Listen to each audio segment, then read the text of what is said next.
வணக்கம் நண்பா. TNSTC latest செய்திகள்.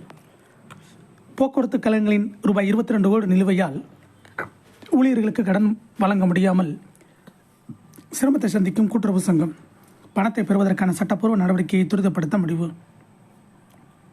போக்குவரத்து கழகங்களின் ரூபாய் 22 கோடி நிலுவையால் ஊழியர்களுக்கு கடன் வழங்க முடியாமல் சிரமத்தை சந்திப்பதாக போக்குவரத்து கழக பணியாளர்கள் கூட்டுறவு சிக்கன சேமிப்பு மற்றும் கடன் சங்கம் தெரிவித்துள்ளது.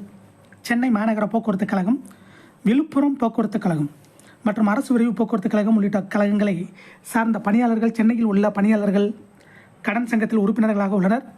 போக்குவரத்து பணியாளர்களின் சேமிப்பை ஊக்குவித்தல், கடன் வழங்குதல் உள்ளிட்ட பணிகளை கூட்டுறவு சங்கம் மேற்கொண்டு வருகிறது. அந்த வகையில் மாதந்தோறும் கடன் மனுக்கள் பெறப்பட்டு கடன் தொகை வழங்குவது வழக்கம். ஆனால் தற்போது கடன் வழங்க முடியாத நிலை இருப்பதாக கூட்டுறவு சங்கங்கள் தெரிவித்துள்ளது. இது தொடர்பாக சங்கத்தின் செயலாளர் வெளியிட்ட அறிக்கையில் கூறியிருப்பதாவது: கடந்த ஓராண்டு காலமாக பல சிரமத்துக்கு இடையே உறுப்பினர்களுக்கு மாதம் தவறாமல் கடன் வழங்கி வந்த நிலையில் தற்போது மீண்டும் போக்குவரத்து கழகங்கள் கூட்டுறவு கடன் சங்கத்துக்கு உறுப்பினர்களின் சம்பளத்தில் பிடித்தம் செய்த தொகையை கடந்த சில மாதங்களாக வழங்கவில்லை. அதன்படி மாநகர போக்குவரத்து கழகம் பிப்ரவரி மாதம் முதல் ரூபாய் 8,60,00,000 திருவண்ணாமலை, வேலூர், காஞ்சிபுரம் ஆகிய மண்டலங்களுக்கு கடந்த நவம்பர் மாதம் முதல் 7 மாத தவணைத் தொகை ரூபாய் 13,40,00,000 என மொத்தம் ரூபாய் 22 கோடி வழங்காமல் நிலுவையில் வைத்துள்ளன.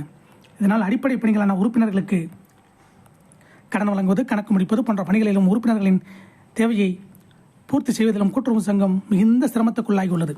போக்குவரத்து கழகங்களிடம் பிடித்தம் செய்த பணத்தை விரைந்து பெறுவதற்கு உயர்நீதிமன்றத்தில் மீண்டும் சட்டப்பூர்வ நடவடிக்கை துரிதப்படுத்தப்பட்டுள்ளது. அதன் அடிப்படையில் மே மாதம் விரைவு போக்குவரத்து கழக உறுப்பினர்கள் தவிர மற்ற போக்குவரத்து கழக உறுப்பினர்களிடமிருந்து கடன் மனு பெறுவது தற்காலிகமாக நிறுத்தி வைக்கப்படுகிறது. அதே நேரம் உறுப்பினர்களுக்கு சேமிப்புக்கான வட்டி வழங்குவதற்கு விரைவாக முயற்சி மேற்கொள்ளப்படுகிறது. உறுப்பினர்களின் அத்தியாவசிய தேவையை பூர்த்தி செய்ய கடும் முயற்சி மேற்கொள்ளப்படுகிறது. இவ்வாறு அதில் கூறப்பட்டுள்ளது. இதை போன்ற போக்குவரத்து துறை அப்டேட்டுகளை உடனுக்குடன் தெரிந்து கொள்ள நம்ம சேனல் சப்ஸ்கிரைப் பண்ணுங்கள், ஷேர் பண்ணுங்கள், லைக் பண்ணுங்கள். நன்றி, வணக்கம்.